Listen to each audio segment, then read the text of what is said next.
গ্রেফতার করবে যে পুলিশ অফিসার, তার ক্লিয়ার আইডেন্টিটি থাকতে হবে, তার নেম প্লেট থাকতে হবে, তার আইডি কার্ড থাকতে হবে। যে ব্যক্তি গ্রেফতার হচ্ছে নিজ চাহিদা মাত্র যে পুলিশ গ্রেফতার করছে তাকে আইডেন্টিটি কার্ড দেখাতে হবে, এটা ম্যান্ডেটরি। গ্রেফতারকৃত ব্যক্তির পরিবার, বন্ধু বা লয়ারকে তার সাথে যোগাযোগ করে জানাতে হবে যে গ্রেফতার করেছে, আমরা এই কারণে গ্রেফতার করেছি, এই মামলায় গ্রেফতার করেছি এবং গ্রেফতারকৃত ব্যক্তি এখানে আছেন।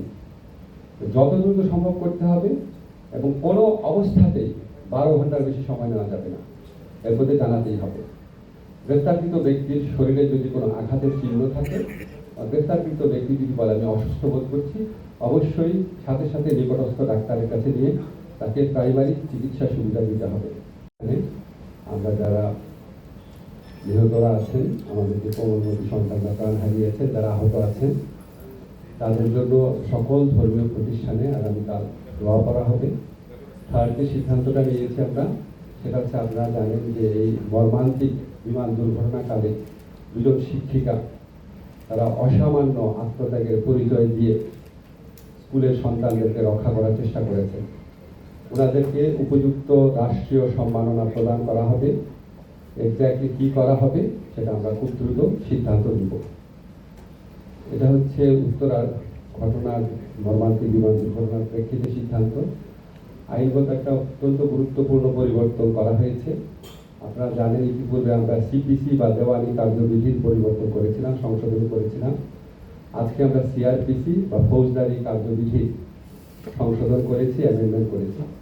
এখানে খুব ইম্পর্টেন্ট কিছু অ্যামেন্ডমেন্ট করা হয়েছে। আপনারা জানেন ব্লাস্ট পার্সন বাংলাদেশ এই মামলাতে সুপ্রিম কোর্টের দুটো ডিসিশন ছিল। গ্রেফতার করার ব্যাপারে যেন স্বচ্ছতা প্রকাশ থাকে, জবাবদিহিতা থাকে, গ্রেফতারের পরবর্তীকালে গ্রেফতারকৃত ব্যক্তির যেন অধিকার থাকে, এটা দুটা রায় ছিল। এই রায়গুলোর আলোকে আরও ডিটেইলভাবে আমরা বিচার বিভাগীয় সংস্কার commission, supreme court, concern expert সবার সাথে বৈঠক করে কনসালটেশন করে আমরা অ্যামেন্ডমেন্ট আজকে চূড়ান্ত করেছি। কয়েকটা গুরুত্বপূর্ণ অ্যামেন্ডমেন্টের কথা আপনাদেরকে বলি।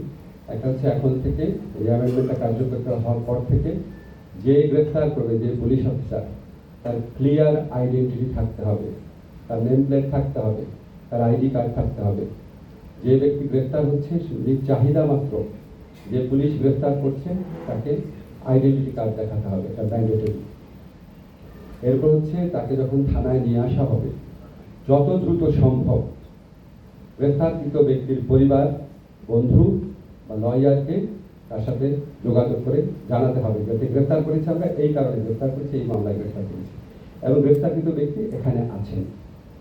যত দ্রুত সম্ভব করতে হবে এবং কোনো অবস্থাতেই 12 ঘন্টার বেশি সময় নেওয়া যাবে না, এর মধ্যে জানাতেই হবে। গ্রেফতারকৃত ব্যক্তির শরীরে যদি কোনো আঘাতের চিহ্ন থাকে, গ্রেফতারকৃত ব্যক্তি যদি বলে আমি অসুস্থ বোধ করছি, অবশ্যই সাথে সাথে নিকটস্থ ডাক্তারের কাছে নিয়ে তাকে প্রাইমারি চিকিৎসা সুবিধা দিতে হবে। এছাড়া আমরা বলেছি প্রত্যেকটা গ্রেফতারের ক্ষেত্রে একটা মেমোরেন্ডাম অফ অ্যারেস্ট রাখতে হবে, ডিটেইল তথ্য থাকতে হবে। কাকে গ্রেফতার করা হয়েছে, কেন গ্রেফতার করা হয়েছে, কি অভিযোগে, কোন আইনে, তার পরিবারের কার সাথে যোগাযোগ করা হয়েছে, কে গ্রেফতার করেছে, ডিটেইল একটা মেমোরেন্ডাম থাকবে প্রত্যেকটা গ্রেফতারের ক্ষেত্রে। আপনারা জানেন আগে সরকারের ফ্যাসিস্ট সরকারের আমলে বিভিন্ন এজেন্সি গ্রেফতার করতো, বলতো আমরা তো জানি না। র্যাব গ্রেফতার করে বলতো যে পুলিশ জানে, পুলিশ গ্রেফতার করে বলতো যে অন্য এজেন্সির নাম বলতো। তা আমরা আইনে বলেছি যেই সংস্থায় গ্রেফতার করুক তাদের কনসার্ন অফিসে গ্রেফতারকৃত ব্যক্তি কেন গ্রেফতার করেছে, কোন আইনে গ্রেফতার করেছে, 12 ঘন্টার মধ্যে কার সাথে যোগাযোগ করেছে, সমস্ত তথ্য সেখানে থাকতে হবে। ধরেন যদি এসপি গ্রেফতার করে এসপির এখানে থাকতে হবে এবং সাথে সাথে সেটা সংশ্লিষ্ট কনসার্ন পুলিশের থানাতে পাঠিয়ে দিতে হবে। আর আমরা বলেছি নিয়মিতভাবে প্রত্যেক থানায়, জেলা সুপারের কার্যালয়ে, পুলিশ হেডকোয়ার্টারে গ্রেফতারকৃত ব্যক্তিদের তালিকা থাকবে। কাকে গ্রেফতার করা হলো, কত তারিখে, কি আইনে গ্রেফতার করা হয়েছে, সে এখন কোথায় আছে, এটা তালিকা থাকতে হবে। এগুলি সব ম্যান্ডেটরি। আপনারা জানেন সন্দেহের অবকাশে 54-এ ইচ্ছা মতো গ্রেফতার করা হতো, সেখানে আমরা উল্লেখযোগ্য পরিবর্তন এনেছি। আমরা বলেছি যে আপনি যদি সন্দেহের অভিযোগে গ্রেফতার করেন, আপনাকে পুলিশকে যে গ্রেফতার করবে তাকে নিশ্চিত হতে হবে যে আমি এই লোককে গ্রেফতার করেছি, আমার সামনে অপরাধটা ঘটেছে এবং আমার বিশ্বাস করার কারণ আছে যে উনি অপরাধটা ঘটিয়েছেন। এবং সেটা তাকে লিখিতভাবে এক্সপ্লেইন করতে হবে কেন সে 54 গ্রেফতার করলো, এবং সেটা ক্যাটাগরিক্যালি বলতে হবে কেন তার মনে হলো যে এই লোকটাই অপরাধটা করেছে। সেটা হচ্ছে কগনিজেবল অফেন্সের ক্ষেত্রে।